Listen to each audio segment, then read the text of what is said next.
What is up, everybody? Of course, it's me, Troy, and I'm back here with another video. So I'm going to try to make this quick. I'm going to streamline right into it. But first, thanks to everybody who recently commented, liked, and subscribed. So I thank you guys so much for being here. I don't know where the hell I'm going with this channel, but I appreciate you joining me for the fun, okay? This is going to be my TBR for hashtag March Mystery Madness. I'll put all of the links down below to the Goodreads group, the Twitter page, as well as the co-hosts, Elizabeth and Di, excuse me, that is going to be hosting this with me. As for the challenge, I'm going to move right into this. The first challenge is to read a mystery that is 50 years, a classic mystery that is 50 years or earlier, so from 1967 on back. This is probably not a classic, and I'm okay with that because I really didn't want to do the Agatha Christie thing, you know what I'm saying? Like, no, I just didn't feel like doing that. I really want to just look up a black author who has written mysteries before, you know, pertaining to, you know, 1967 on above. And this book right here that I chose is The Conjure Man Dies, A Mystery Tale of Dark Harlem by Rudolph Fisher. And I'll just read the back. So, originally published in 1932, The Conjure Man Dies is the first known mystery novel written by an African American. Not exactly true. Rudolph Fisher, one of the principal writers of the Harlem Renaissance, weaves an intricate story of a native African king who, after receiving a degree from Harvard University, settles into Harlem in the 1930s. He becomes a conjure man, a fortune teller, a mysterious figure who remains shrouded in darkness while his clients sit directly across from him, singly bathed in light. Ooh. It is in this configuration that one of these seekers of the revelation of fate discovers he is speaking to a dead man. Thus, a complex mystery begins involving suspects and characters who are vividly and richly portrayed and who dramatically illuminate for the reader a time, a place, and a people that have been sadly neglected in American history. American literature. I don't know, when the history was kind of like a, what is that, Freudian slip or something. But anyway, The Conjure Man Dies. Super excited to read this book. So the next challenge is to start a new series or pick up the sequel to a series that you're already reading. And I chose Sarah Paretsky's Burn Marks, which is book number, hold on a second, 2, 4, 5, book number 6 in her V.I. Warshawski series. This is like the original book from the late 80s, and it's in very good condition. I bought it last year. So V.I. Warshawski, she is a private investigator who is located in the city of Chicago. Love this series. It's so clear, you guys know who've been following my channel, that I absolutely prize the female private eye, however she is, wherever she is present. However, you know, with this series, I have a love-hate relationship with the series because of the fact that I absolutely love V.I. I think she's very tough. She has a lot of attitude.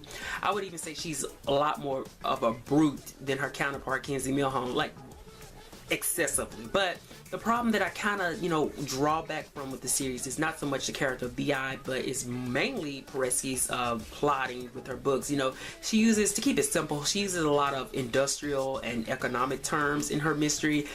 You know, that just not really is my flair. But, you know, I want to get over that because I want to get into this series. Like, I really want to just drive myself into this series and to this character. So I'm going to be reading Burn Marks, and then hopefully after this, then I'll continue forward. So the third challenge is to read an author who is new to you, and I chose Susan, what's this girl's name? Susan Cummins Miller's Death Assemblage. This is the first book in her Frankie McFarlane series, excuse me. I bought the second book, and then I was like, well, I'm not going to read the second book, so I need the first one first, and I decided to order the first one for this challenge. Now, the thing that's interesting, or the hook to this series, is the fact that the author, well, besides the author, her protagonist is a geologist and as well.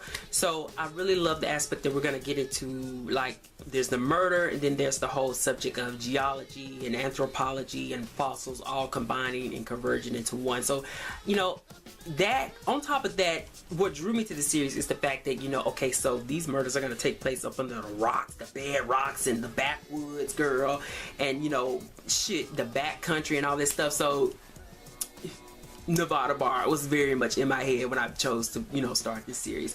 Fourth challenge is to read a paranormal or futuristic themed book, and I chose Tanana Reeves' My Soul to Keep. Pray the Lord, my soul to keep. This will be my first solo reading of Tanana Reeves. I know, girl, don't judge me. Please don't judge me. Please, I don't feel like being judged today, okay? I get judged every day. I don't feel like being judged today. But but I have read, you know, the books that she co-wrote with her husband Steve Barnes, and those were all in that zombie thriller. There was only 2 books, and they need to get off their ass and give us the 3rd book. But this will be my first solo reading of Tanana Reeves. This is very much what I would consider a paranormal mystery. I'll read the back. So Jessica is an African American journalist, as ambitious as she is bright. She is chasing the biggest story of her life, a story that strikes closer to home than she knows. And I think this is this guy's name, but DeWitt is an immortal whose ancient thirst for wisdom leads him to break the first commandment of his kind, not to fall in love. Together they are about to pay the ultimate price for their ambition and their desire. So, girl, and look at her on the cover. Yes, ma'am. Yes, yes, yes, yes. The fifth challenge is to read a youth or kid detective. Girl, I went into my bin. I was like, I'm gonna read a Babysitter Club book, and it was Dawn Schaefer. So what's this girl name? Undercover Babysitter, mystery number 26. You know, girl, I haven't read this since I was like 13, and I went ahead and dug into my bin. I was like, I'm not gonna buy another book. I don't want to read Nancy Drew, and I just want to just read something I already got for this particular one instead of going out and buying a whole book that I'm gonna read so quickly. But I went ahead and chose Dawn. Y'all know I love Dawn, so that's that challenge right there. I keep going forward from there. Sixth challenge is to read a character with a background outside of your own, or what, you know, diverse reading. I don't know the actual technical terms that we're going to use for that challenge. I don't think it matters. But I went ahead and chose The Bride Kimono by Sujata Macy, or Mossy, I believe. This is book number 5 in Sujata's Rei Shimura mystery series, and girl, I'm telling you, this is the breaking point. It really is, because I haven't picked up one of these books in probably about 3 years. The first book was excellent in the series. The second one was poor. The third book was fantastic. The fourth book was a terrible, hot, steaming ass mess called The Floating Girl. You can look on my channel and find it anywhere. I'm pretty sure it's in there from 2014.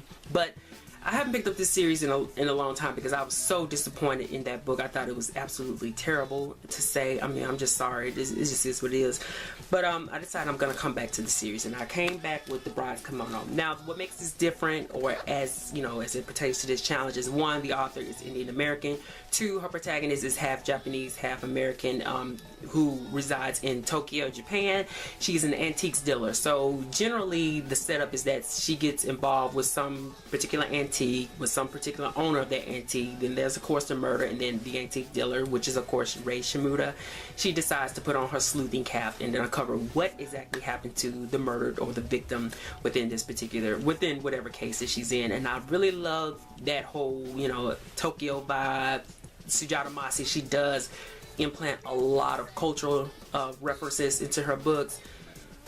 But girl, that last book, this gotta do it. I don't want to give it up. I don't want to get the series up, but this book, it gotta do it. It got to, like, I'm dead serious. The 7th challenge is to read a cozy mystery, and I went ahead and just chose the Her Royal Spyness. I think the author's name is Reese Bowen. Anyway, this is the first book in her Lady Victoria Georgiana Charlotte Eugene series. This series takes place in London during the 1930s. It is about a woman named, of course, Lady Victoria, who is the 34th in line to her throne. As the back of the synopsis states, is that she was cut off from her brother's allowance, and she's pretty much on her own despite her background. Her particular problem is that she meets an arrogant French man who is trying to take away her family estate, and then unfortunately for him, he winds up dead within her bathtub. So of course she becomes a suspect, and now it's her job to get out of, you know, the prosecution's, you know, eye. The last challenge is to read a true crime novel or a thriller.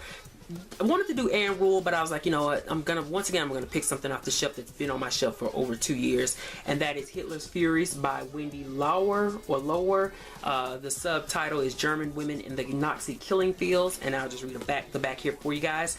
In a surprising account that powerfully revisits history, Wendy Lower uncovers the role of German women on the Nazi Eastern Front, not only as plunderers and direct witnesses, but as actual killers. Okay, so Lower, drawing on 20 years of archival research and fieldwork, presents startling evidence that these women were more than death murderers or comforters of murderous German men. That is it. I want to make this video short. Thank you guys once again for being here. This is Troi signing out, and as I always say, remember to love yourself and be yourself, girl. You are not responsible for nobody else's happiness, basically. So if you're going to read a book and somebody getting on your damn nerves, then you tell them to exit stage left. Okay, girl. Peace.